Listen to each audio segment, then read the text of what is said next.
Welcome to Shukla study point. आप सभी का स्वागत है आपके अपने YouTube channel Shukla study point में। मैं शिवम शुक्ला आप सभी दोस्तों का हार्दिक स्वागत करता हूं। आप लोगों के बहुत ज़्यादा कमेंट आ रहे थे राम मनोहर लोहिया अवध विश्वविद्यालय को लेकर के। तो अवध विश्वविद्यालय का यह क्वेश्चन पेपर है और आपको दिखाने का प्रयास करूंगा किस प्रकार का न्यू पैटर्न आपका लागू हो चुका है अवध यूनिवर्सिटी में। 2 घंटे का पेपर जो है वो किस तरीके से पूछा गया है, इस वीडियो के माध्यम से जानने का प्रयास करेंगे। खास करके अवध विश्वविद्यालय यानी कि डॉक्टर राम मनोहर लोहिया अवध विश्वविद्यालय में पहली बार 2 घंटे की परीक्षाएं हो रही हैं और कैसे लिखित परीक्षाएं 2 घंटे वाली आ रहा है प्रश्न, तो उसको देखने का प्रयास करेंगे। ये संस्कृत का क्वेश्चन पेपर है। आपका क्वेश्चन पेपर हुआ है BA second year third semester examination 2022-23। आप यहाँ पर देख सकते हैं राष्ट्रीय शिक्षा नीति 2020 के अकॉर्डिंग मेजर और माइनर दोनों का जो क्वेश्चन पेपर है वो यही क्वेश्चन पेपर था। ये बात ध्यान रखेंगे क्योंकि मैंने ऑलरेडी आपको पहले ही बताया था कि जो राम मनोहर लोहिया अवध विश्वविद्यालय है ये मेजर और माइनर का सिलेबस सेम ही रखता है। ठीक है, आपको इसके अंतर्गत संस्कृत नाटक और व्याकरण के बारे में समझना था। 75 नंबर का पूर्णांक और यहाँ पर टाइम देखें 2 घंटे का ही दिया गया है और 75 नंबर का पूर्णांक था। यहाँ पर आपसे कह रहा है कि यह प्रश्न पत्र जो है 3 खंडों में बटा हुआ है। प्रत्येक खंड में से संबंधित प्रश्नों के उत्तर दिए गए निर्देशों के अनुसार लिखना है आपको। खंड आ बा और सा 3 खंडों में बटा हुआ है। देखते हैं क्या क्या चेंजमेंट हुआ है। पहले पेपर आपका आता था कि जो है 10 अति लघुत्तरीय प्रश्न आपको दिए जाते थे, 10 के 10 करने होते थे 50-50 शब्दों में। ठीक है, और 8 लघुत्तरीय दिए जाते थे जिनमें से केवल आपको 5 प्रश्न करने थे और आपको जो है 4 दीर्घ प्रश्न दिया जाता था जिनमें से केवल 2 करना होता था। इसमें थोड़ा सा देखने का प्रयास करते हैं। और अति लघुत्तरीय प्रश्नों को 50 शब्दों में लिखना पड़ता था, लघुत्तरीय को 200 शब्दों में और दीर्घोत्तरीय को 500 शब्दों में लिखने होता था। अब 2 घंटे में कैसा पैटर्न है इसको थोड़ा सा जानने का प्रयास करेंगे। क्या ये प्रश्न पत्र आपका सही है उसकी अपेक्षा की या वही सही था 3 घंटे वाला, देखेंगे। निर्देश दिया गया था कि सभी प्रश्न अनिवार्य हैं। ठीक है, सबसे पहली बात तो ये ध्यान रखेंगे क्या कहा गया, सभी प्रश्न अनिवार्य है। खंड आ के यानी जितने भी प्रश्न आपसे पूछे जाएंगे सभी प्रश्न आपके अनिवार्य हैं। प्रत्येक प्रश्न का उत्तर आपको अधिकतम 50 शब्दों में लिखना है, ये बात भी बता दी गई है, यानी कि वही पैटर्न आपका है। और सभी प्रश्नों के अंक जो है समान है। यहाँ पर सबसे बढ़िया बात यह है कि 3 नंबर का एक प्रश्न कर दिया गया है। 10 क्वेश्चन पूछे जाएंगे, 3-3 नंबर के हैं। ठीक है, 30 नंबर यहाँ से मिलेगा। पहले 20 ही नंबर मिलता था, 2-2 प्रश्न आपसे आते थे। देखिए पहला प्रश्न आपसे पूछा गया, इस पहले प्रश्न में सारे के सारे प्रश्न आपके अनिवार्य हैं, ध्यान रखेंगे। नांदी अथवा सूत्रधार को परिभाषित कीजिए, ये मैंने आपको बताया था मॉडल पेपर में, आप देख लीजिएगा। अगला क्वेश्चन आप देखेंगे, नांदी पाठ होता है जब नाटक खास करके प्रारंभ होता है या कोई रचना प्रारंभ होती तो जो है नांदी पाठ होता है, बाद में फिर भरत वाक्य होता है। चलिए, नाटक की परिभाषा मैंने ये भी बताई है, मॉडल पेपर उठा करके आप देख लीजिएगा। अगला क्वेश्चन देखने का प्रयास करेंगे। अगला प्रश्न आपसे पूछा गया था कि अभिज्ञान शकुंतलम नामकरण को स्पष्ट कीजिए। मोस्ट इंपोर्टेंट प्रश्न है, आपकी परीक्षा में आ सकता है। तो ऐसे प्रश्न आपसे पूछा गया था डॉक्टर राम मनोहर लोहिया अवध विश्वविद्यालय में।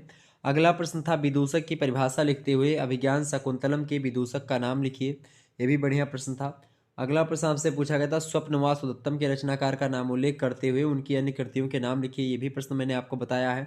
अभिज्ञान शकुंतलम वाला भी मैंने दोनों प्रश्न आपका बताया है, विदूषक वाला भी। अगला क्वेश्चन आप देखेंगे, अधोलिखित वाक्य की व्याख्या कीजिए। वाक्य आपका कौन सा है, जो है चक्रार पंक्ति गच्छति भाग्य पंक्ति, या फिर आपको दूसरा दिया हुआ चाहे इसकी व्याख्या कर दे चाहे ये इसकी व्याख्या कर दे, अति स्नेहा पापा संकी। ठीक है, अति स्नेहा पाप संकी इसकी व्याख्या करें, चाहे आप चक्रार पंक्ति गच्छति भाग्य पंक्ति इसकी व्याख्या करें। ठीक है, अगला प्रश्न आपसे पूछा गया कि दुष्यंत किस कोटि के नायक है, परिभाषा सहित स्पष्ट कीजिए। इनके बारे में भी मैंने आपको बताया था, दुष्यंत के बारे में भी ये किस कोटि के नायक हैं। ठीक है, आप मॉडल पेपर उठा करके देखेंगे, उसमें मैंने आपको बताया था ये कि ये जो है एक प्रकार से 4 प्रकार के नायकों के बारे में मैंने बताया था, उसमें से बताया था कि किस प्रकार के नायक हैं। आप देखेंगे मॉडल पेपर आपका क्लियर हो जाएगा। अगला प्रश्न आपका अजंत और हलंत शब्दों का अर्थ सोदाहरण स्पष्ट कीजिए, व्याकरण से प्रश्न पूछा गया था। अगला प्रश्न हमसे पूछा गया था अधोलिखित सूत्रों में से किन्हीं 2 सूत्रों की आपको व्याख्या करनी है। इन मतलब चारों में से केवल 2 सूत्रों की आपको व्याख्या करनी है। ठीक है, आपको पहला सूत्र दिया गया था विरामो अवसानम, दूसरा दिया था औंड आपाह, तीसरा आपको दिया गया था डी संबुद्धयो न डी संबुद्धयो, और आपको चौथा दिया गया था याह सौ। ठीक है, तो एक प्रकार से इनमें से केवल 2 की व्याख्या आपको करनी थी। ये आपका व्याकरण से प्रश्न था। अगला क्वेश्चन आपसे पूछा गया था सूत्र निर्देश पूर्वक किन्हीं 2 शब्द रूपों को सिद्ध कीजिए। यह आपसे प्रश्न पूछा गया था। एक तो है रामः, एक है राज्ञः, एक मत्यः, एक अस्माभि। ठीक है। इनमें से 2 शब्दों के आपको रूपों को सिद्ध करना था, ठीक है, ये भी व्याकरण से प्रश्न था। तो ये इस प्रकार से 10 क्वेश्चन जो आपसे पूछे गए थे, ये खंड आ से पूछे गए थे। 3-3 नंबर के प्रश्न 50-50 शब्दों में आपको लिखना था, ठीक है। अब यहाँ खंड बा से ही बात किया तो खंड बा में आप देखेंगे निर्देश क्या दिया गया है कि किन्हीं 4 प्रश्नों के उत्तर आपको देने हैं। प्रत्येक प्रश्न का उत्तर आपको लगभग 150 शब्दों में देना है, यानी पहले जो आपको 200 शब्दों में प्रश्न के उत्तर को देना होता था, ठीक है, अब वही प्रश्न आपको कितने शब्दों में, 150 शब्दों में, यानी लगभग आपको 1 पेज लिखना है, ठीक है, या 1 से 1.5 पेज अगर आप लिख देंगे तो आपका हो जाएगा, ठीक है। यानी शब्द सीमा आपकी कम की गई है। पहले शब्द सीमा ज़्यादा थी, यानी आपको 200 शब्दों में लिखना होता था लघु उत्तरीय प्रश्नों को, अब यहाँ पर 150 शब्द कर दिया गया, यानी 50 शब्दों की कमी कर दी गई है, ठीक है, ये बात ध्यान रखेंगे। और एक क्वेश्चन की भी कमी करी गई यहाँ पर, पहले 5 क्वेश्चन करने पड़ते थे लघु उत्तरीय के, अब आपको 4 क्वेश्चन करने हैं और 200 शब्दों में लिखना पड़ता था, तो 50-50 शब्द आप कम कर दो चारों में से, यानी लगभग 200 शब्द आपको और कम मिल गया लिखने के लिए, ठीक है, यानी 2 क्वेश्चन लगभग यहाँ से आप मान लो कम हो गए हैं, ठीक है। प्रत्येक प्रश्न का उत्तर अधिकतम 150 शब्दों में आपका होना चाहिए। सभी प्रश्नों के जो नंबर हैं समान हैं। यहाँ पर आपको 4 क्वेश्चन करने, 6-6 नंबर के हैं, 24 नंबर यहाँ से आपको मिलेगा, ठीक है। प्रश्न आप देखेंगे, दूसरा नंबर प्रश्न क्या पूछा गया, अधोलिखित श्लोकों में से किसी एक की संस्कृत में सा प्रसंग लिखना है और व्याख्या भी लिखनी है, यानी प्रसंग और व्याख्या दोनों का संदर्भ लिखना है। प्रसंग और व्याख्या ये संस्कृत में आपको लिखनी है, ठीक है। ये संस्कृत का पेपर है चूंकि, तो इसलिए पूछा गया। बाकी जो पेपर्स होंगे उनमें केवल आपको ऐसे 8 क्वेश्चन दिए जाएंगे, उनमें से केवल 4 प्रश्न आपको छांट करके कर देने बस, ठीक है। यहाँ पर आपका दिया हुआ है व्याख्या, क्या दी हुई भाई, किसी एक, मतलब कि एक का और खा दिया है, चाहे का की व्याख्या कर दें चाहे खा की व्याख्या, दोनों में से केवल एक की, ठीक है। व्याख्या मतलब कि श्लोक दिया हुआ है आपका कि जन्म यस्य पुरोर्वर्षे युक्त रूपमिदं तौ पुत्रमेव गुणोपेतम चक्रवर्ती चक्रवर्तिन मापनुहि, ठीक है, ये एक जो है श्लोक था आपका। दूसरा श्लोक था कि जाने तपसो वीर्यम सा बाला परोतीति में विदितम अलमस्मि ततो हृदयम तथापि नेदम निवर्तयुतम, ठीक है। तीसरा प्रश्न आपसे पूछा गया था, अधोलिखित श्लोकों की अन्वय सहित हिंदी में सप्रसंग आपको व्याख्या लिखनी है। देखिए श्लोक क्या दिया हुआ है, का खा दो दिया हुआ है, इनमें से केवल एक ही का करना है। प्रश्न आपका है कि अस्मान साधु विचिन्तस्य विचिन्त्य संयम घनानुचय कुल चात्मन अस्तयस्या कथ कथम कथम्यप्यवान्धिवक्रताम, बहुत धुंधला दिखाई पड़ रहा है, स्नेह प्रवृत्तिम चताम सामान्य पूर्वक मियम दारेषु दृश्या त्वया भाग्या यत्तमतः परम न खलु तद्वाच्यम बधु बंधुभिः, ये आपको दिया गया था। दूसरा आपको दिया गया था, चाहे तो ये कर दें, इसकी व्याख्या आपको करनी थी, तीर्थोदकानि समिधा कुसुमानि दर्भान् स्वरैं वनाद्रिपनयन्तु तपोधनानि धर्मप्रियाः नृपश्रुता न हि धर्मपीडा मिच्छेत तप शिवसुः कुलव्रतमेतदस्याः। चौथा क्वेश्चन आप देखेंगे पूछा गया था आपसे, चौथा नंबर प्रश्न आपसे क्या पूछा गया भाई, चौथा नंबर आपसे प्रश्न पूछा गया था कि पठित अंश के आधार पर अभिज्ञान शकुंतलम की नाट्य शास्त्रीय समीक्षा कीजिए। इस प्रश्न पर भी मैंने चर्चा करी है।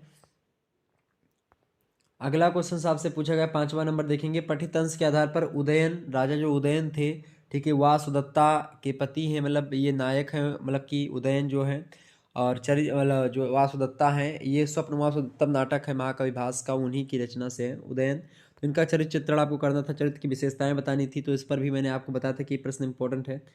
अगला क्वेश्चन आप देखेंगे, 6वां नंबर प्रश्न आप देखेंगे, आपकी परीक्षा की दृष्टि से और महत्वपूर्ण है, और जितने भी विश्वविद्यालय की परीक्षा लिखित होने वाली परीक्षा भी नहीं हुई है उनके लिए बहुत महत्वपूर्ण है यह लेक्चर। नाटककार के रूप में कालिदास और भास की तुलनात्मक समीक्षा कीजिए, मोस्ट इंपॉर्टेंट प्रश्न है ये भी।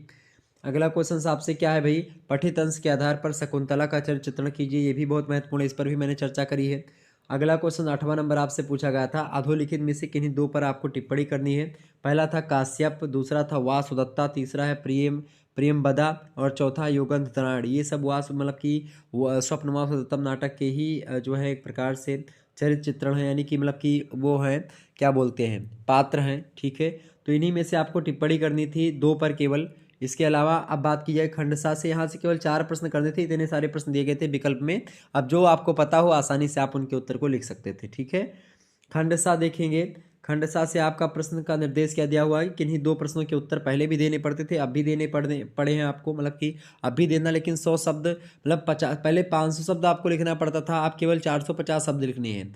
यानी कि इसमें भी आपको 100 शब्दों की घटोत्तरी दिखाई पड़ेगी, ठीक है। वहाँ पर 200 शब्द आपको कम लिखना था, यहाँ पर आपको 100 शब्द, यानी कुल मिलाकर के आपको 300 शब्द यहाँ पर कम लिखने के लिए बोला गया है, ठीक है। और इसके अलावा 300 शब्द ही नहीं, आप देखेंगे कि वहाँ पर आपको 200 शब्द आपको एक, मैंने ये क्वेश्चन और करना था आपको, तो यहाँ पर 200 मतलब कि आपका 500 शब्द को आपको लगभग कम लिखना था, यानी कि लगभग और लगभग आपको 500 शब्दों से जो है वंचित कर दिया गया। 500 शब्द आपको नहीं लिखना है, और मेरे हिसाब से 500 शब्द अगर आप लिखते तो लगभग आपका आधे एक घंटे तो हो ही जाता, ठीक है। तो एक प्रकार से क्वेश्चन पेपर है ठीक ठाक, लेकिन थोड़ा सा जटिल भी आपको देखने को मिलेगा, क्योंकि 4 क्वेश्चन आपको करने हैं, और जो आपका 10 क्वेश्चन शुरुआत का है वो भी मायने रखता है आपका, ठीक है। चले, हालांकि जो भी है ठीक ही है, सभी प्रश्नों के अंक समान है। 10.5 नंबर का एक प्रश्न है, 2 क्वेश्चन करने हैं आपको। देखिए प्रश्न आपका दिया गया, नाटक के उद्भव और विकास का विवेचन कीजिए, इसके बारे में मैंने आपको बताया। अगला क्वेश्चन है विशाख दत्त और उनकी रचना पर प्रकाश डाली, मोस्ट इंपॉर्टेंट है। अगला क्वेश्चन उपमा कालिदास इस उक्ति की समीक्षा कीजिए, मोस्ट इंपॉर्टेंट प्रश्न, इस पर भी मैंने बताया था कि प्रश्न आ सकता है। 12वां क्वेश्चन देखेंगे, किसी एक पर विस्तृत टिप्पणी आपको लिखनी है, या तो अश्वघोष पर या फिर बेड़ी संहार पर। तो इन दोनों को के बारे में मैंने ऑलरेडी आपको बताया है। तो एक प्रकार से यहाँ से जो प्रश्न आपसे पूछा गया था, बड़े ही आसानी से आप उन प्रश्नों के उत्तर को लिख पाते, कोई दिक्कत की बात नहीं थी, ठीक है। तो इस प्रकार से आपने समझा, तमाम प्रकार के प्रश्नों को समझने का प्रयास किया। तो ये आपका क्वेश्चन पेपर था डॉक्टर राम मनोहर लोहिया अवध विश्वविद्यालय का। यानी पैटर्न अब क्या हो चुका है, 3 खंड अब भी आपसे पूछे जाएंगे।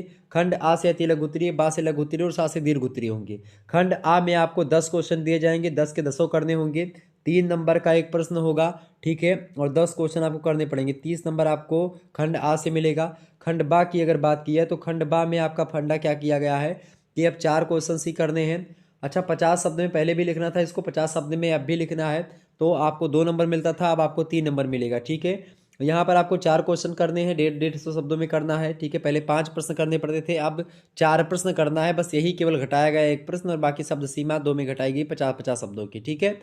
यहाँ पर आपको पहले 200 शब्दों में लिखना पड़ता था, अब आपको 150 शब्दों में लिखना है, ठीक है। लघु उत्तरीय प्रश्नों को 4 क्वेश्चन करने, पहले 5 प्रश्न करने होते थे, क्लियर। यहाँ से आपको, और ये नंबर कितना, 6 नंबर का प्रश्न, 24 नंबर आपका यहाँ से मिल जाता है आपको, ठीक है। इसके अलावा आपका जो है 21.5 नंबर का जो है आपका वो दीर्घ उत्तरीय में, यानी 2 क्वेश्चन आपको दीर्घ उत्तरीय करने हैं 450 शब्दों में, ठीक है।